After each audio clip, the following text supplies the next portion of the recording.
जो अकाउंट में जो पैसे थे और जो इनकी वेबसाइट थी, इनका जो काम करने का तरीका था, उससे बिल्कुल स्पष्ट था कि ये ठगी करने वाले थे।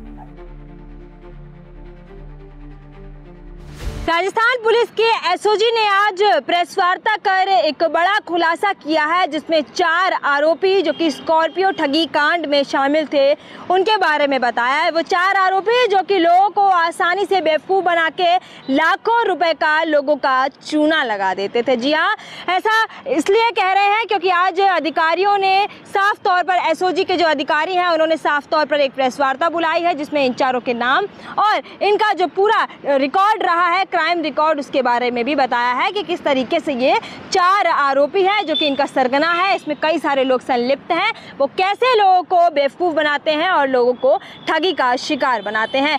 स्कॉर्पियो के माध्यम से, यानी कि स्कॉर्पियो एक गाड़ी जिसको फर्जी विक्रेता के रूप में, यानी कि फर्जी दस्तावेज के रूप में कई सारे ऐसे झांसे देते थे, जिनसे खरीदी और बिक्री के बातें बोलकर लोगों को बेवकूफ़ बनाते थे और लाखों रुपए का चूना लगवा लेते थे, जिससे लोग ठगी का शिकार हो जाते थे। इस पूरे मामले का खुलासा है वो आज एसओजी ने किया, जिसमें इनके नाम बताए हैं। इनके नाम है, वो निकल कर आ रहे हैं, प्रिंस सैनी उर्फ बंसीलाल देवड़ा, दिनेश बागड़ी और ममता भाटी। ये पूरा गिरोह था जिसमें इन 3 से 4 लोगों को पकड़ लिया गया है। अभी इस पूरे गिरोह को पकड़ने की तैयारियां हैं वो चल रही हैं पुलिस द्वारा, और जो जितनी भी जांच पड़ताल है, चाहे इनका क्राइम रिकॉर्ड हो, चाहे इनके साथ सरगने में जुड़े लोग हो, तमाम लोगों को ढूंढने की पुलिस कोशिश कर रही है। साथ ही में एसओजी ने एक अपील भी की है जनता से, और वो अपील की है सहयोग करने की, कि किसी भी तरह की कोई भी ठगी का शिकार होता है तो वो पुलिस के माध्यम से अपनी बात रखे, अब वहाँ पर जाए और पुलिस जिससे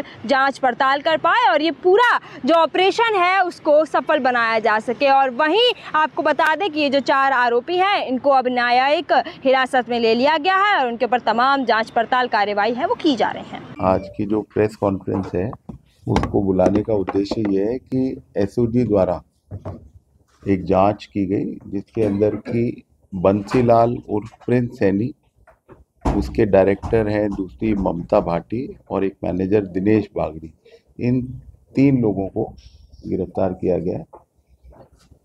काफ़ी लंबे समय से एक प्रकरण भोपालगढ़ के अंदर और उसके आसपास के क्षेत्रों में चर्चित था, जिसके अंदर की स्कॉर्पियो देने की बात चल रही थी कि 5-6 लाख रुपए के अंदर स्कॉर्पियो को बांटा जाएगा। लगभग 200 स्कॉर्पियो देने की बात थी। और आश्चर्य की बात है कि इस तरह की चर्चा में जो वीडियोस देखने आए सामने, एसओजी के सामने, उनमें 30-30 हज़ार व्यूअर्स ने उन वीडियोस को देख रखा था और उस पूरे क्षेत्र में काफ़ी एक तरह से एक डिबेट चल रही थी कि ये ठगी कर रहा है या नहीं कर रहा है, और दूसरी तरफ से दावे हो रहे थे कि ये गाड़ियाँ बांटेगा। जबकि ये बहुत साधारण तरीके से समझा जा सकता था कि कोई डिपॉजिट्स नहीं ले सकता। जो बड्स एक्ट है उसके अंदर किसी भी प्रकार की कोई भी डिपॉजिट लेना, एक पर्टिकुलर लिस्ट है, उसी के जो लोग हैं वही लोग डिपॉजिट्स ले सकते हैं, बाकी कोई भी व्यक्ति डिपॉजिट्स नहीं ले सकता। ये simple case of buds act था। इसके साथ में जो इनके जो अकाउंट में जो पैसे थे और जो इनकी वेबसाइट थी, इनका जो काम करने का तरीका था, उससे बिल्कुल स्पष्ट था कि ये ठगी करने वाले थे। तो जब एसओजी की जांच हुई तो उसमें स्पष्ट था कि प्रिंस सैनी नाम का व्यक्ति जो है वो आम लोगों को ठग रहा है, और इस जांच के पश्चात एसओजी में मुकदमा दर्ज करके इनको गिरफ्तार किया गया है। जो इसका काम करने का तरीका था वो ये था कि वो लोगों में विश्वास पैदा कर सके। इसके लिए बड़े बड़े आयोजनों में जाना, स्कूलों में जाना, डोनेशंस जैसी चीज़ को सामने भी आई है, जो जांच में सारी बात सामने आएगी, और बहुत सारा कैश में काम किया। कोई भी पैसे जो हैं अकाउंट्स के अंदर नहीं आ रहे थे। और जो लास्ट में अलार्मिंग चीज़ थी वो ये थी कि करीब 2360 रुपए की एक स्कीम चला दी, जिसके अंदर की एक सो कॉल्ड सोशल मीडिया के सर्विसेज का नाम दिया, जबकि वो ना तो वेबसाइट बनी हुई है, ना ऐप बनी हुई है, ना उसका कोई बेस है, और उसके पीछे कोई लॉटरी देना और क्रिप्टो के अंदर देना, टोटल ठगी का कार्यक्रम चल रहा था। और आरंभिक पूछताछ में ये बात आई है कि इसका इरादा था कि कम से कम 30 लाख लोगों तक ये पहुंचे और ठगी के बड़े अमाउंट को ये प्लान कर रहा था।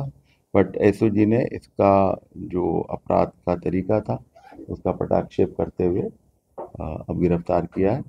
उम्मीद करेंगे कि जो ठगी किए हुए लोग हैं वो अब सामने आएंगे और इसके खिलाफ और ज़्यादा कार्रवाई होगी। एसओजी को कैसे पता चला कि ये व्यक्ति विशेष लोगों के साथ ठगी करने वाला था या उसका प्लान बनाने वाला था, और कितना अमाउंट का इसका वो प्लान था कि मुझे इतना पैसा रिकवर करना लेना है? देखिए, ये मैंने आपको बताया है कि जब हमारे पास ये शिकायत आई तो ये ऑलरेडी वहाँ का काफ़ी चर्चित केस था। ऐसा नहीं था कि किसी को नहीं पता हो। इसका जोर शोर से मीडिया के अंदर प्रचार किया जा रहा था, तो कोई सीक्रेसी की बात नहीं थी। जैसे एसओजी के सामने आया तो हमारे सामने क्लियर था कि ये तो खुलेआम ही अपराध कर रहा है। कितने पैसे की है ये सारी चीज़ें जब इन्वेस्टिगेशन होगा तब होगा, बट आप ये मान के चलें करोड़ों रुपए की ठगी तो निश्चित रूप से हुई है। कितना बॉलपार्क फिगर 200 करोड़ 100 करोड़? देखिए, ये जो सामने आई है बात, लगभग 200 गाड़ियों की बात कह रहे हैं और 5-6 लाख रुपए 7 लाख रुपए लोगों से ले रहे हैं, तो आप गुणा कर लीजिए। उसमें भी जो आरंभिक पूछताछ है उसमें आई है कि लोगों ने 6 लाख रुपए से भी ज़्यादा, कई लोगों ने 25-25 लाख रुपए भी दिए हैं।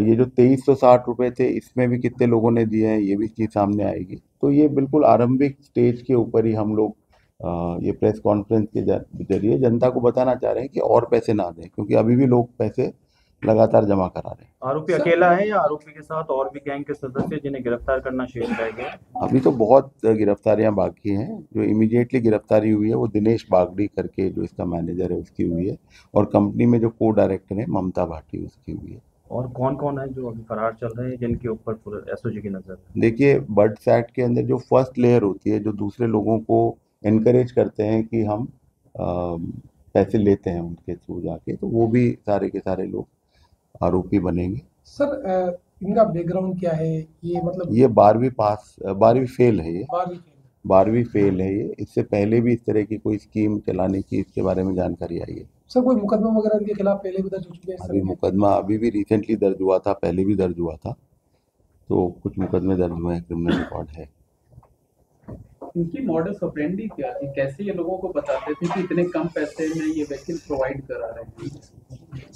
इनकी मोडस ऑपरेंडी ये थी कि इन्होंने ये भ्रमजाल फैलाया है कि इन्होंने अपने बिजनेस मॉडल से बहुत ज़्यादा पैसा कमा लिया है, और जो लोगों ने कैपिटल रेज करने में या कंपनी की सहायता करी उनको ये फ़ायदे के रूप में या एक रिवॉर्ड के रूप में इतना एक स्कॉर्पियो देंगे।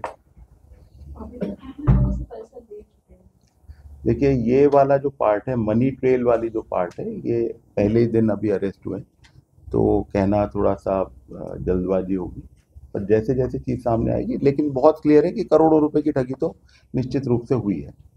तो ये कितने लोग थे जो इस पूरे काम में लगे हुए थे? मैंने आपसे बताया कि ये कन्विंस कर रहा था लोगों को। अगर आप वीडियोस भी देखेंगे, जैसे आपके सामने ही, अगर आप लोग खुद ही एक सेकंड देखें, आप सिर्फ प्रिंस सैनी नाम से आप गूगल में सर्च कर लें, कितने तरह के वीडियोस और कितने तरह की बातें आपके सामने इमीडिएटली आ रही हैं।